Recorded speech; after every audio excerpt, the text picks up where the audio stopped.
Enjoying that. I hate roughhousing in general. I think it's annoying. Yeah. Because I feel like I grew up in a place where you had to kind of like be tough. Mm-hmm. And so when someone's being tough for fun, it's just like, there's no line there for me. It's like peace or be tough. You know what I mean? Yeah. There is now, but like there was a time where it wasn't. And I was just like, I hated it. Like I hated being roughhoused. There's a kid that used to slap me in the back of my head in my freshman year at Cruces High.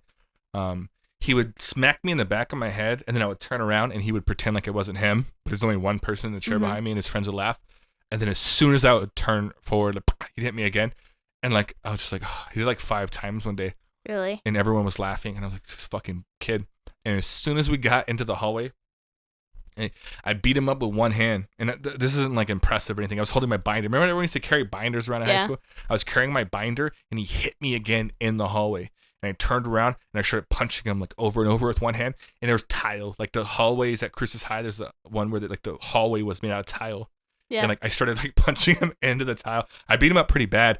And like to the point where it was like in between periods, like people were walking to their next class.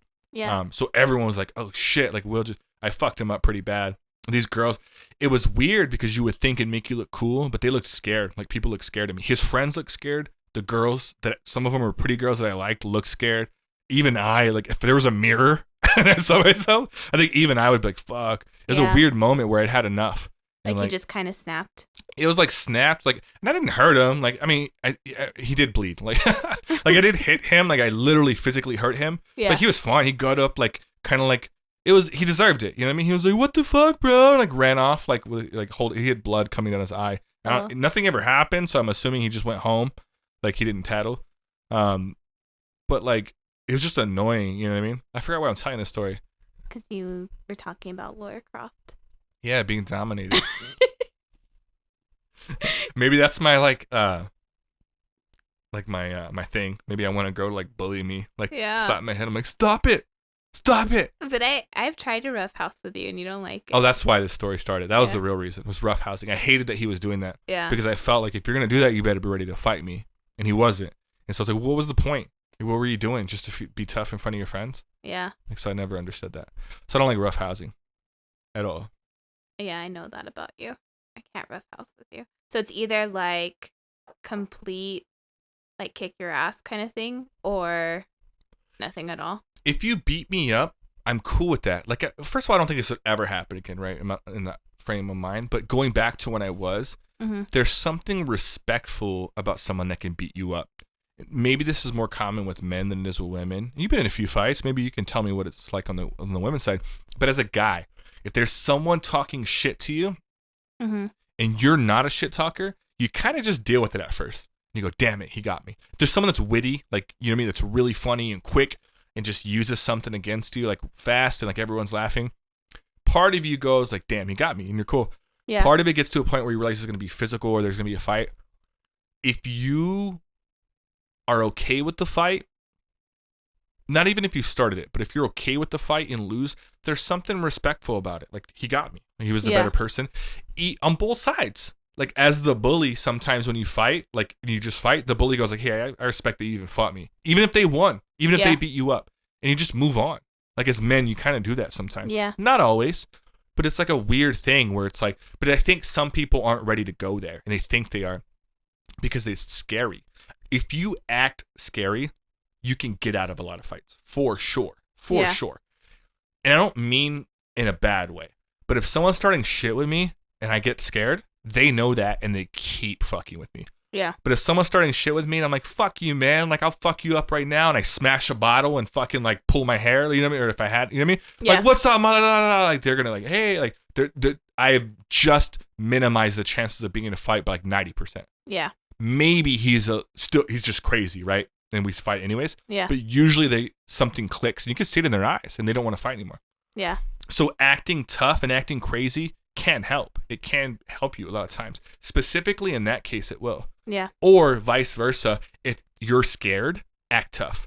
And if the other person's more scared, you go, oh, I got him. Yeah. And you win. And everyone viewing will view that guy, oh, he was scared. Even if we never fought. If me and a dude were talking shit to each other and I scared him, I won that fight. Yeah. In everyone's minds. If they would have fought, Will would have fucked him up because he looked scared. Yeah. And that's just the way it goes in the man world. And so you can get away with a lot. But the downfall is every now and then the person can fight. Yeah. Or isn't scared of you. And they win the fight. And then you look like a bully that got beat up. And people love that shit. It's fun. I don't know about you. I love that. Watching it on YouTube, like a bully like picking on a kid and the kid like body slams him. Oh, yeah. Woo! Like, oh, I love that. I'm like, get him. Like, fuck that dude. Like, and everyone else feels the same way. Yeah. And it's cool to beat up a bully. Yeah. And so those people get super duper humbled and they. And then they change usually. What is the dynamic with women? Like if it's like there's beef or if there's a fight or a potential fight, like what's the dynamic like between women? I think that most girls avoid getting physical.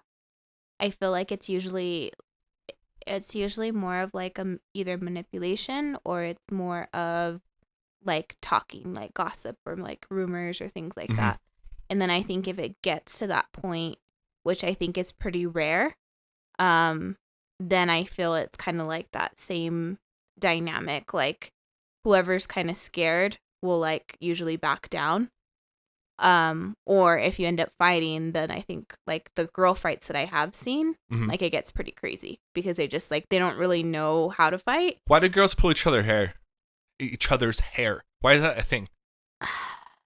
I think it's just like your adrenaline maybe like kind of like jumps in, and like most girls don't know how to punch very well, and so I feel like you just try to do whatever you can, like kicking, pulling, biting, scratching, you know what I mean? Like I feel like if it's a girl that knows how, like is trained to box or knows how to like punch, then that would be something different, but most girls don't know how to do that. I feel like there's a benefit to pulling hair, right? Like thinking, like breaking down the logistics of fighting. Yeah. Control. If you grab someone's hair, you can control them, right?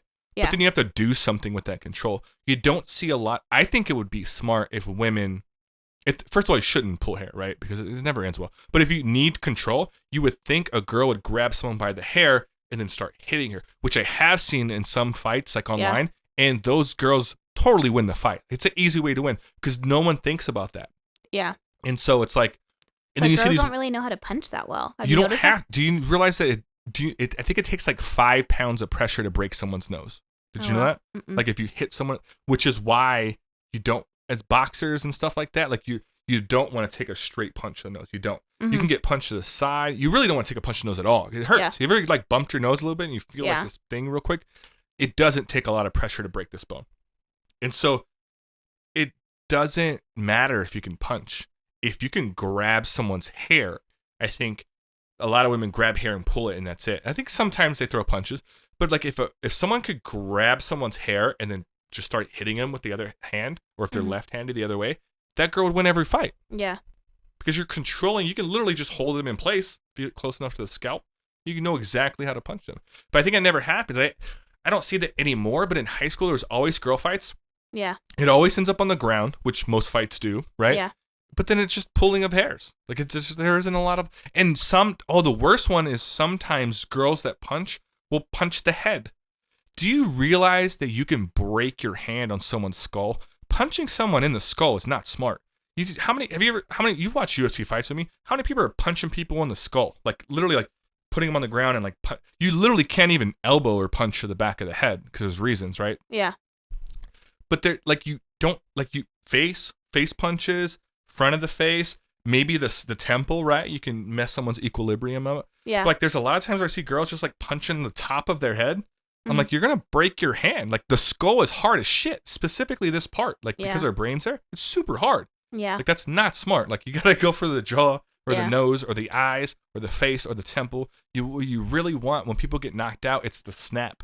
So when you see UFC knockouts or boxing knockouts, sometimes it doesn't look like someone gets hit really hard and they get wobbled, but every now and then you'll see one where they clip the chin. You ever hear the term like they got a glass jaw? Yeah. When you clip the chin, there's a quick pop, like there's a turn, and it's with the spine, it's with the neck, and it kind of just shuts your lights off. It's just, they call it hitting them on the button, right? So you hit someone clean on the button, but it's the quick pop is what knocks people out. So it looks sometimes like if you watch it in real time, he didn't hit him that hard, but he hit him just right to turn his head enough. Yeah. Because if I punch you right here, it still hurts, Yeah. but you can absorb that a little bit better. But Yeah. if I hit you right on the chin and it gets that little pop, like your lights are just shut out. Yeah. So it's weird, like how that works, right? Yeah. When you start breaking down the dynamics of a fight, it can get pretty intense. But I think, not that I'm encouraging people to fight, but if you're fighting, and hopefully it's for a good cause, right? Because you're protecting yourself or your family, you gotta stop pulling hair, and that's it. If you're gonna pull the hair, do something with it and put yourself in a position to like knock someone out or get a chokehold in or something. Yeah. I think that's important for anyone to know, specifically women, because if you're getting attacked by a male, Yeah. it's intimidating, right? And I would never encourage that. Like, I would never encourage, obviously, we don't encourage domestic violence, but I'm not saying this so people can feel comfortable, so women can feel comfortable fighting males. You shouldn't have to. Right. You just shouldn't be in that position. But if you were put in that position, don't you think it would be good to know some moves? Because you can definitely beat up a guy. Any man in the world that says women can't beat up men is fucking stupid. Women can for sure beat up men a lot in a lot of different ways. And not just these UFC fighters, not just trained people. You can take someone out because no matter how buff you get, there's no muscle in your eyes. There's not a lot of muscles right here in the neck. You can choke out anyone. No matter how much I work out, even if I work out my traps or my neck muscles, there's never going to be any muscles right here. You can choke me out. Mm-hmm. You can punch me in my balls. You know what I mean? Like, there's things you could do to hurt me. And pulling my hair, which wouldn't work because I don't have any. Your beard. Or like just throwing wild, that wouldn't work. Yeah. It just wouldn't work. Yeah, I've always wanted to do like a what is it, self-defense classes. I wouldn't even do. I hate self-defense classes because actually I shouldn't say that, because self-defense a lot of times is about building up confidence. But if you really want to like defend yourself in a real-world situation, like I wouldn't even suggest boxing. I think I would suggest like a jiu-jitsu or some form of like grabs, manipulations of your position, because positioning has a lot to do with it. Yeah. And confidence is part of it, right? So I think self-defense would be good. But I think confidence is what feels good. I am not the greatest fighter. Like, you know what I mean? I like talking about fighting because I'm a fan of watching it. I know things from what I hear. And I did do fighting for a little bit. But even when I fought, I wasn't the greatest fighter. But I'm a bigger guy. I'm a male. Like, there's certain things in my favor that when I walk around, I feel safe. Yeah. And so it's like, I want everyone to feel that way. Because I feel safe in the sense that I don't constantly worry about people attacking me. You know what I mean? Not that I want that, or, you know what I mean? But like, it feels good to like, so there's sometimes like, it didn't cross my mind that I was going to be attacked. But for a lot of people, men and women, you know what I mean? For both, there's a lot of people in the world that walk into rooms or situations and there's this weird feeling that like you could be attacked, or if something did attack you, you wouldn't be okay with it. And that anxiety is what makes people freak out in situations where things go down. Yeah, that's true. I feel like I've never really had that anxiety of like worrying that like somebody was going to attack me. Like, ever? Like, you never been to a place where you felt unsafe? You know what's funny? I think that feeling's important because I felt that way about a friend of ours that's way smaller than me, but acts wild. Does a lot of coke, breaks bottles, you know what I mean? Just kind of acts weird. That feeling is real, right? Yeah. So it's not about a intimidating, bigger, like I'm physiologically bigger than this person. There's something about someone acting wild that makes you feel like things could go down and you feel unsafe. And I think that feeling's super important. You have to feel that way. It's like the thing where it happens a lot with guys. I don't know if girls do this, but it's like you did the fucking thing where you're like, and then if they flinch, you're like, you're a bitch, you flinched. And the guy's always like, yeah, I did. I fucking suck. There's a weird thing with that. Like, guys, like, made you flinch, loser. It like testing? Yeah, but it's like, I punked you. I punked you. That's what it is. But in reality, like, you're supposed to flinch. If someone's throwing a punch at you or pretending to throw a punch at you, and your reaction is to stand there and do nothing, what if it wasn't a test? What if they're really punching you? You should flinch. You should defense. You should think about these things. The point that I'm making is you should, when people are acting crazy, regardless of your skill set or regardless of your physical build, you should feel defensive or alert or aware, or the feeling of like, I need to be more, like, I need to pay attention to what's going on right now. This person seems dangerous. It could save your fucking life. Like, it really can. Don't you think so? Yeah. I mean, I think I felt it like in situations where things like with people, but I mean like in general, like if I go out, like I don't think like, oh, I'm walking in this alley, like something could happen to me, or hey, I'm going to this club. Well, that makes sense because like, there's no imminent threat. There's nothing in front of you. Yeah. But like I've felt like when I'm around certain people that I felt like okay, like something could go wrong tonight, or like it's usually just a feeling that I get. I felt it a bunch of times. You've been there with me a few times where I was like, babe, we got to go. And you're like, why? And I'm like, this dude just showed up. I know him. Shit's going to get crazy. There's one time, and we won't say his name, but we went to a club and this guy showed up and I'm like, babe, we got to go. And you're like, why? You're having fun. Mm-hmm. And I was like, babe, trust me. I know this guy. Not even if I didn't know him the way he was when I saw him, I knew something bad was going to happen. And as someone that's assessing danger at all times, that's the way my mind works. I'm like, we got to get out of here. And then the next day, we find out that club got shot at. Do you remember that? Yeah.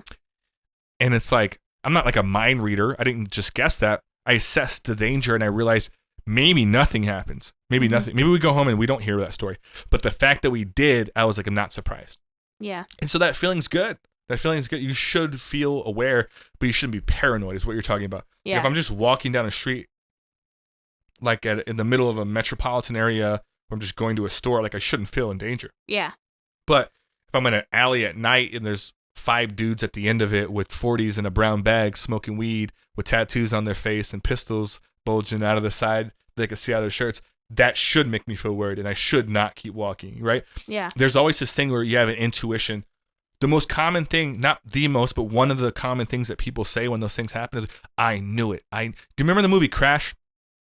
Where the 2 dudes rob Sandra Bullock and her husband and they get into a fight at the house. And she's like, I fucking knew. I knew they were going to attack me. I knew it. And you didn't do anything and I didn't do anything. And 10 seconds later, I had a gun pointed in my face. Like that whole scene. Yeah. And she was a little racist in that scene, right? So I'm not saying that what she said was perfect. But the concept is, which is she knew there was danger, but felt it would be silly to act on it. Yeah. And so she did it. And the next thing you know, she had a gun in her face. Hey guys, if you enjoyed that clip, click on this link right over here to subscribe to this clip's channel. Or if you want to view the entire conversation, go ahead and click on this link over here to view the entire podcast. Bet you on the next one, guys.